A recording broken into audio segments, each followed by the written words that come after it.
नमस्कार साथियों, मैं प्रदीप सिंह गांवरी खबरा में आपका स्वागत करता हूं। उम्मीद करता हूं आप सब ठीक होंगे। साथियों, आज शहीद राम स्वरूप कस्बा के न्याय के लिए धरने के तीसरे दिन शाम को हनुमान बेनीवाल पहुंचे और हनुमान बेनीवाल का जब काफिला पहुंचा तो लोग और उनके जो समर्थक है वो गाड़ियों के पीछे दौड़ पड़े और एकाएक जो है भीड़ इकट्ठा हो गई। एक बार की प्रशासन के भी जो है हाथ पांव फूल गए और हनुमान बेनीवाल जो है धरना स्थल पर पहुंचे हैं और पहुंचने के बाद उन्होंने जो है संबोधन दिया है अपना। आइए हम उनका संबोधन सुनते हैं। वीडियो को ज़्यादा से ज़्यादा शेयर कर देना।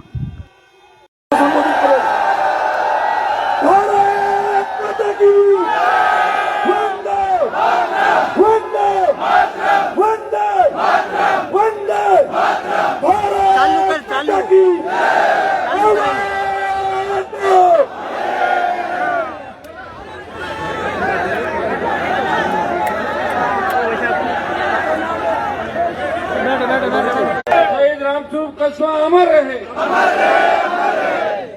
सबसे पहले तो हमारे बीच आज से 5 दिन पहले 24 तारीख को जब समाचार मिला तब पहला समाचार जिला सैनिक कल्याण अधिकारी ने कहा कि राम स्वरूप कस्बा ने तो सुसाइड किया है। इससे बड़ा घिनौना कृत्य नहीं हो सकता।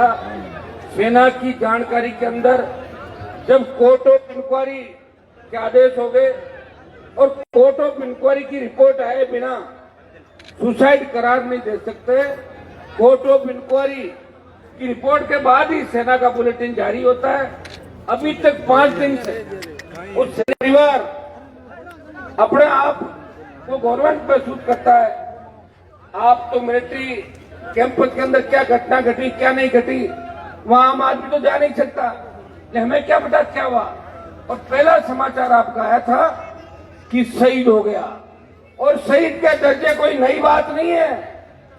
जब ड्यूटी के दौरान किसी के हार्ट अटैक से मौत हो गया था, इस कारण से मैं आत्महत्या कर रहा हूं। ये चीज आपने नहीं की। तो भाइयों, मैं राजस्थान की दिल्ली की निकम्मी सरकार से जो किसान विरोधी है और प्रधानमंत्री जी तो अग्निवीर ला दिया, सेना के अंदर भी लोग डिप्रेशन के शिकार होने लगे। सेना की नौकरियां छोड़ डालने कोई भविष्य नहीं है, न कोई पेंशन है, न कोई शहीद का दर्जा है। तो फिर क्यों देश के लिए कोई लड़ाएगा, बताओ मुझे। और आप जो मांग कर रहे हो वो 1000% जायज मांग है। हम शहीद का दर्जा ही तो का दर्जा कौन सा नहीं दर्जा, ये तो क्या उठा कर देखेंगे तो पता नहीं क्या लिख दिया क्या नहीं लिख दिया। भाइयों, लोकतंत्र में 2 ही लोगों की चलती है, कलम की ताकत हो अपने लोगों को भला कर दो, जनता की ताकत हो सरकार को झुका दो। वो ये कह रहे कि अग्निवीर को पेंशन भी देंगे, अग्निवीर को सब कुछ देंगे और वापस भी ले लेंगे, बस वोट दे दो बीजेपी। ये बात हुई नहीं। पहले भी 3 कृषि बिल लाए, आंदोलन हुए और हमने एनडीए छोड़ के 70 दिन सड़क जाम करी। आप हजारों लोग साथ थे। अग्निवीर के मामले में भी आप तैयार हो जाओ, सेना का सम्मान लौटाएंगे और पूर्व की भांति सेना भर्ती रैलियां कराएंगे। ये देश भारतीय जनता पार्टी के लोगों की बपोती नहीं है। हम लोगों ने आजाद करा था हिंदुस्तान को, तब बीजेपी बनी भी नहीं थी। 80 में बनी भारतीय जनता पार्टी। तो मोहन जी तो ज्वाइन करी होगी 2010 में। कांग्रेस जगह देखो बढ़ गया। तो भाई, मैं आपके विरुद्ध यही कहना चाहूँ कि हमारे इस भाई को न्याय दिलाने के लिए हम पूरी ताकत के साथ लड़ाई लड़ेंगे। आज हम प्रशासन को चुनौती दे रहे हैं। हमारे शिवलाल जी गोदारा ने आह्वान कर दिया कि सारे हाईवे जाम करेंगे। ये तो बीकानेर का हाईवे जाम हुए। कल से ये आंदोलन पूरे राजस्थान के अंदर तमाम जिला मुख्यालयों पे किसान के बेटे और कांग्रेस पार्टी का आह्वान तो सुशीला जी और ये करेगी। मैं राष्ट्रीय लोकतांत्रिक पार्टी के जवानों से आह्वान करता हूं कि कल कांग्रेस और आरएलपी मिलकर हमारे जवान कल प्रत्येक जिला मुख्यालय पे प्रदर्शन करेंगे और आवश्यकता पड़ी तो बीकानेर के अंदर 2 लाख लोगों की रैली करेंगे। इस सरकार की ईंट से ईंट बजाएंगे और दिल्ली की सरकार की ईंट से ईंट बजाएंगे। जब तक इस परिवार को न्याय नहीं मिल जाता तब तक हम यहाँ से हटेंगे नहीं, प्रयास करेंगे। मैं धन्यवाद दूंगा सुशीला जी को, हमारे जिला प्रमुख जी को, विशेष रूप से फिर मंगलाराम जी को, मैया जी को, दीप जी को, बाकी तमाम हमारी लीडरशिप जो नए वाले सारे नेता, सारे प्रभु जी और सारे नए नेता, प्रभु जी का आप काम काटने को लायक और जितने भी लोग हैं और सबको धन्यवाद।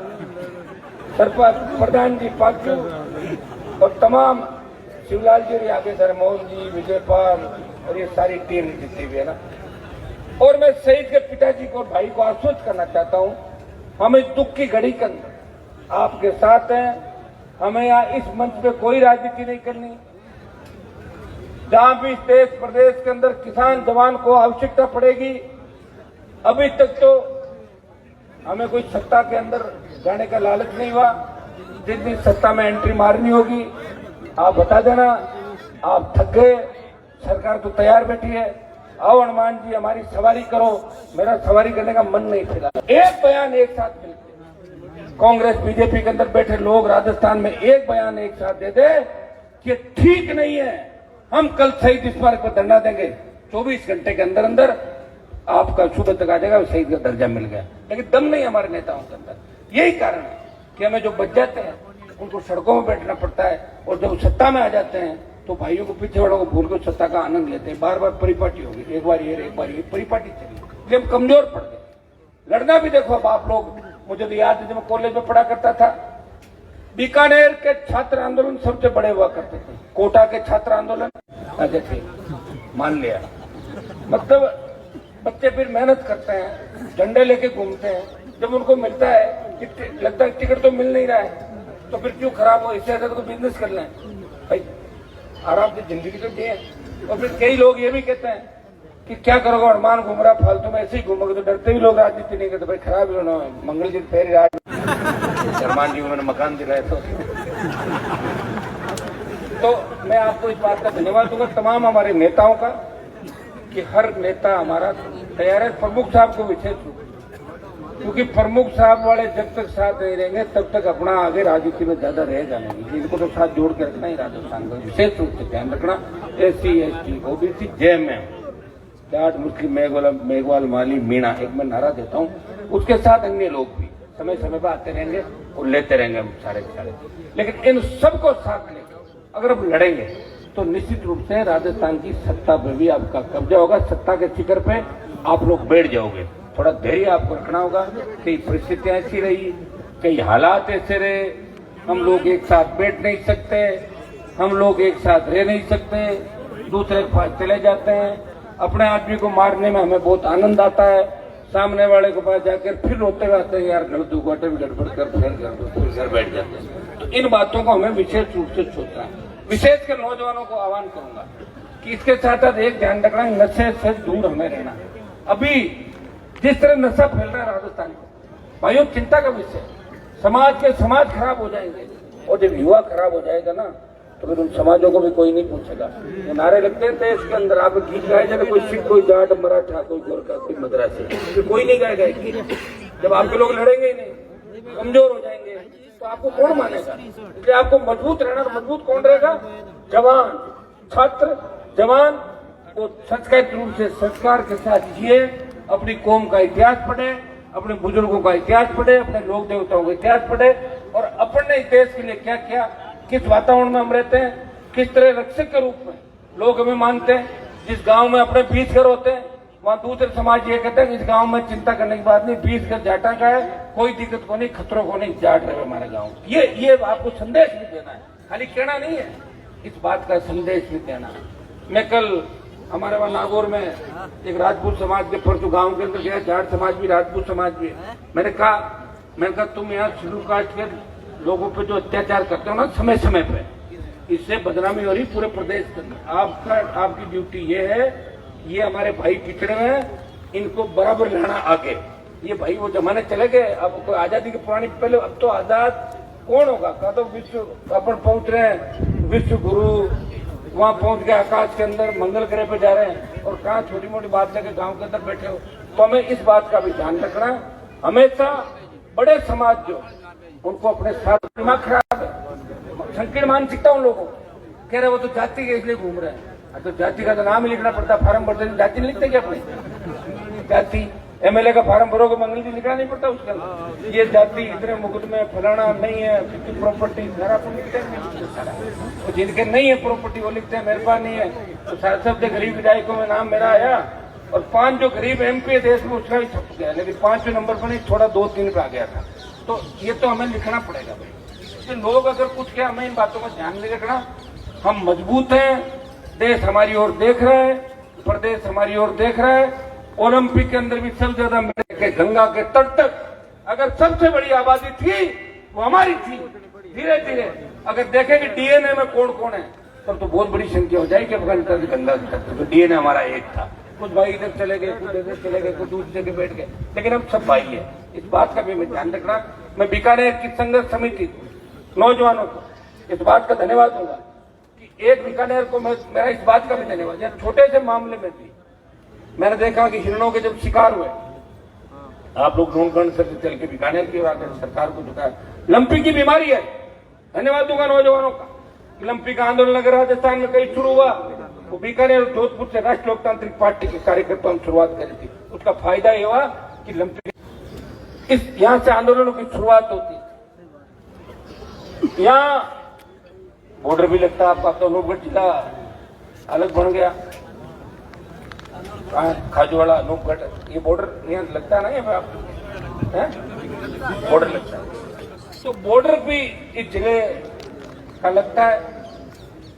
निश्चित रूप से राजनीतिक रूप से जब हमारे समझदार लोग राजनीति के अंदर यहाँ आए, उससे पहले का जो समय था उस समय विकास का ध्यान लोगों ने नहीं दिया। यहाँ पर 2000 के बाद 97 के बाद बीकानेर के अंदर निरंतर प्रगति है। आप सब एकजुट होकर मिलकर काम भी कर रहे हो, प्रयास भी कर रहे हो। मैं एक ही आह्वान आपको करूंगा कि अभी जिस उद्देश्य के साथ हम यहाँ आए, हमेशा एक ही चीज मन के अंदर हमें रखनी है कि जहां भी पीड़ित शोषित या जहां भी अन्याय हो, हमें ये नहीं देखना है कि इसका फायदा होगा नुकसान। हमें उस परिवार की मदद करनी है जो शोषित है, पीड़ित है, ये हमेशा ध्यान रखना है। बाकी जीवन तो हर कोई जीता है। कोरोना में 50 लाख लोग मर गए, कौन याद करता बताओ मुझे? मरना तो एक दिन सबको ही है। अच्छे काम करके अपन चले जाएं, देश सेवा करके, समाज सेवा करके, परोपकार करके। 2-3 दिन पहले मैं जयपुर में बैठा था, एक डॉक्टर आया SMS के अंदर, वो मुझे बोला भाई साहब आप उनको जानते थे क्या? मैंने कहा जानता था। क्या वो तो मर गए, बहुत अच्छा हुआ। मैं क्या आप तो ऐसी बातें मत कर रहे हैं, क्या बहुत तंग करता है लोगों ने। मैं क्या तो मरने के बाद भी अगर इसको गाड़ी दे तो इससे अंदाज लगा सकते, वो मरने के बाद भी कोई सही जगह नहीं जाएगा। लोग जब चला जाए उसको कहेगा वो घर चला गया। ऐसा काम अपने को करना है, ज्यादा भावुक होकर कुछ कर मत देना आपको, ठीक है ना भाइयों? हमें और अभी जैसे इन्होंने कहा हर जगह जिंदाबाद जिंदाबाद नारे नहीं लगते। कई जगह जिंदाबाद लगते हैं, कई जगह शहीदों के नारे लगते हैं। या सिर्फ एक ही नारा लगना चाहिए कि शहीद रामस्वरूप कसवा अमर रहे, जय जवान जय किसान। या दूसरा नारा यहाँ पर नहीं लगता। समझ गया ना सारे बात?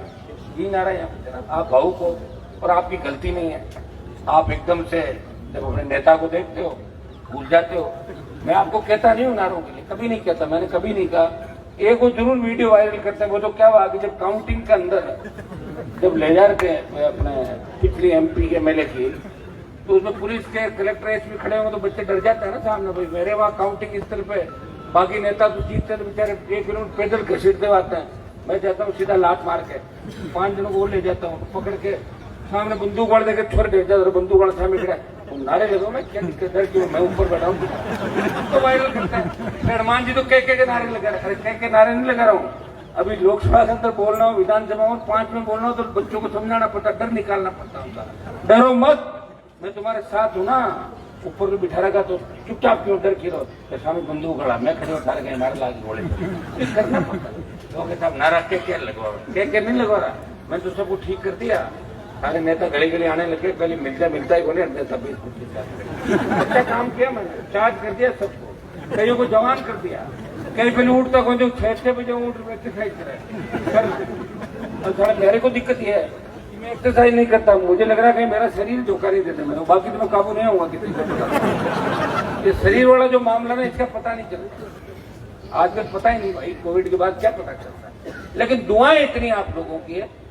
और रामेश्वर जी जिस दिन बीमार हुए उस दिन हमने खाना नहीं खाया पूरे दिन, मेरे पारिवारिक संबंध थे, मेरे बच्चों ने, और ईश्वर से हमने प्रार्थना की कि इनको बचाएं। ईश्वर ने बचा लिया, लेकिन अब सब दुआ करेंगे वो जल्दी अपने भी स्वस्थ होकर लौटे एक बार। और ऐसा कोई देखिए कुदरती जो करिश्मा होता है ना, कुछ भी हो सकता है, सबसे बड़ा होता है ऊपर वाली निर्णय, दुआएं, और दुआओं से सब कुछ ठीक होता है। आप लोगों की इच्छा थी कि सुशीला जी चुनाव जीत गई, ये दुआएं थी, दुआएं हैं सारी सारी। तो हमारे बीच अगर हमारा नेता रहता है ना, तो आदमी को बहुत अच्छा लगता है, वो खालीपन है उसको भरने में बहुत जोर आता है। लेकिन मैं आपको इतना विश्वास दिलाता हूँ कि बीकानेर के लोग अपने आप को मुझे आप अपने आप से अलग नहीं समझे, और यहाँ के नेताओं को भी कहता हूँ, मेरे बड़े भाई हैं सारे, मेरे से घबराए भी नहीं। मैं जिस रास्ते से निकलूँ तो मुझे चाय पानी पिलाएं बिठा के, ताकि मैं कहीं न कहीं किसी काम आ जाऊंगा वापस। तो मैं कोई ऐसे सबका विरोध नहीं करता। मैं देखता हूँ अक्सर हमारे डीजे चार लटकाए यार, वो कहीं विरोध क्यों करे। मेरा कोई मकसद ऐसा नहीं है, मुझे तो इच्छा थी कि मैं सरकार छोड़ूं। मंगल जी मुझे मेरी चिंता करते थे उस समय कि राज में होता है, आज ये भी ठीक कह रहे थे, क्योंकि जब मैंने देखा सीट तो एक ही आई है, 25 साल से लड़के वापिस एक पे ही आ गया, तो 25 साल वापिस कहाँ से लाऊंगा बताओ मुझे। तो 25 साल वापिस ला के फिर 25 साल लड़े आदमी। तो भाइयों, लेकिन फिर भी कुछ लड़ने वाले चाहिए, कुछ सरकार के अंदर रहने वाले चाहिए, कुछ विपक्ष में लोग चाहिए, सब जगह लोग चाहिए, तभी काम होगा। तो मैं लड़ाई के अंदर तो आपको चिंता नहीं करने की आवश्यकता। लोकसभा में गया तो भी आपका सम्मान बढ़ाया, हर लड़ाई लड़ी, और देश में बात चली कि राजस्थान का सांसद लड़ाका है, जो किसान कौम की रखवाली के लिए कहीं भी आ सकता है, जा सकता है, हर व्यक्ति को साथ लेके चलता है। और ये मैं आपको विश्वास दिलाता हूँ कि मैं हर आगे बढ़ने वाले आदमी के साथ हूँ। मैं चाहता हूँ कि नए नेता हमारे ऊपर के आए, क्योंकि जो लंबी लड़ाई सड़कों पर लड़ सकते हैं, एनर्जी और उम्र ही होती है सबसे ज्यादा। आज 25, 30, 35 साल का जो नौजवान लड़ सकता है, वो हम थोड़ी लड़ सकते हैं, और हमसे आगे वाले 80 साल के वो कैसे लड़ाई लड़ेंगे। हम चाहते हैं नए लोगों को मौका मिलना चाहिए। और मैं तो पार्टी इसलिए बनाई, मैं कि उन्होंने कोई टिकट कटे है तो भी तैयार, और नहीं बेटा जो मुझे आप अलग चल रहे तो पार्टी तो मैं क्या कर सकता हूँ। बाकी मेरे जितना प्रयास कोई नहीं कर सकता।